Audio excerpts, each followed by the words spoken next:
सभी साधकों से निवेदन है, बहुत महत्वपूर्ण बात है, बहुत ध्यानपूर्वक सुनना है आपको। बहुत सारे संशय आपके नष्ट हो जाएंगे। इस बात को सुनने मात्र से बहुत लोगों की शंकाओं का समाधान हो जाएगा, निश्चित मानिए। देखिए, हम नाना प्रकार की व्याधियों से घिरे रहते हैं। कोई भी जीव हो, भले वो संत वेश में, भले वो विरक्त है, तब तक जीव को शांति नहीं मिलती है जब तक उसका भजन में प्रवेश नहीं हो जाता। अभी हमारा भजन में प्रवेश नहीं है, अभी हम भजन कर रहे हैं, कभी हो रहा है कभी नहीं हो रहा है, प्रवेश नहीं है। अब ध्यानपूर्वक सुनना आप हमारी बात। हम कर्मों से मुक्त नहीं हो सकते। ऐसे भगवान ने हमको युक्ति बताई है कि कैसे हम इस संसार चक्र से, इन दुखों से छूट सकते हैं। गर्भ में भगवान सबको युक्ति बताते हैं। ध्यान रखना आप हमारी बात। गर्भ में हम भगवान को ये व्रत दे के आते हैं कि मैं आपका भजन करूँगा, और ये जो वार्तालाप होता है इसे कोई नहीं जान सकता, आप थे और भगवान थे। ध्यान रखना। देखिए, जीव बहुत कष्ट में होता है, वो भगवान से प्रार्थना करता है, भगवान प्रकट होकर उसे कर्मों का रहस्य बताते हैं और फिर बताते हैं युक्ति। युक्ति क्या है? भजन। भजन क्या है? नाम जप, और कोई भजन नहीं। भगवान को आपने नहीं देखा, किसी ने नहीं देखा, उनके नाम का प्रचार हर जगह है। आप उसका रटन करिए, बराबर रटन करिए, उसका रटन करिए। वो ऐसे नहीं है कि आप ऐसे चलते फिरते नाम ले, नहीं, निष्ठा से, नियम से रटन करिए। कर्मों में ही हर जीव बना हुआ है, इस बात को ध्यान रखना। सबके कर्म एक दूसरे से जुड़े रहते हैं। कर्म जब ऊपर हावी होता है तो आपको वो क्रिया करनी ही पड़ेगी, ऐसा समझिए आप। बगैर कर्म किए कोई रह नहीं सकता, और आपको वो क्रिया करनी ही पड़ेगी। वो कर्म हावी होगा तो आप पर वो क्रिया करा लेगा। आप कितने भी विद्वान हो, आपकी मति भ्रष्ट हो जाएगी। मति भ्रष्ट करने में कर्म को समय नहीं लगता। हमें इन कर्मों से मुक्त होना है, और ये युक्ति भगवान ने गर्भ में हमें बताई है।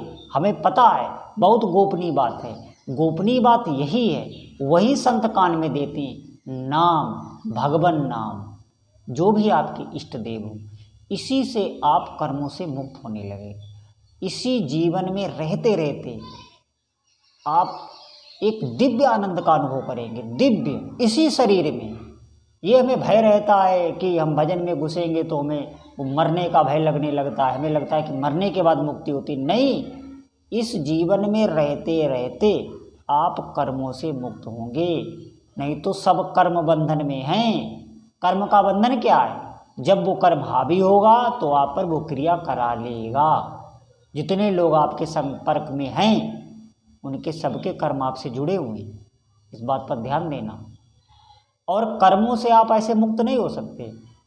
जो भी आप कर्म कर रहे हैं उनको आप नाम जपते हुए करें, तो वो कर्म फिर अंकुरित नहीं होंगे, निश्चित आप विश्वास करिए। वो क्योंकि आप नाम जप करते हुए कार्य कर रहे हैं, भले आपका चिंतन ना हो। इस बात पर आपको ध्यान देना है। कर्मों का बहुत बड़ा रहस्य है। सुख दुख सब कर्मों से ही मिलते हैं। कर्मों से ही हमारी भाग्य बनता है, कर्मों से हमारी ये कुंडली लिखी जाती है, कर्मों से ही हमारी हस्तरेखाएं, ये माथे पर ये सब लिखा, जितनी भी ये लिखा पोती है ये सब कर्मों की है। आप ध्यान देना।